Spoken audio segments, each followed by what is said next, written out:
स्वतःला थोर संत बाळूमामांचा अवतार समजणाऱ्या मनोहर मामा भोसले या बंधुबाबावर सोलापूर जिल्ह्यामध्ये महिलांचे लैंगिक शोषण तसेच कॅन्सरमधून तुम्हाला मुक्त करतो अशा प्रकारे अनेक गुन्हे दाखल झालेले असून सोलापूर पोलिसांनी त्याला नुकतीच मांजरी येथील त्याच्या आश्रमामध्ये अटक केली।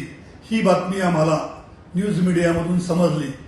त्याने मांजरी गावातही अनेक प्रकारची प्रॉपर्टी घेतलेली आहे असे समजत असून सोलापूर जिल्ह्यामध्ये सुद्धा त्याने अनेक ठिकाणी प्रॉपर्टी केलेली आहे।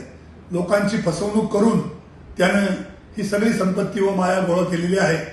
ती सगळी माया याची चौकशी होऊन त्याला कडक शासन झाले पाहिजे व त्यांनी ज्या ज्या ठिकाणी सोलापूर आणि पुणे जिल्ह्यामध्ये आणि इतर ठिकाणी प्रॉपर्टी निर्माण केलेली आहे ती सर्व प्रॉपर्टी लोकांची फसवणूक करून केली असल्यामुळे शासनाने ती प्रॉपर्टी जप्त करावी व या मनोहर मामाला कडक शासन करावे।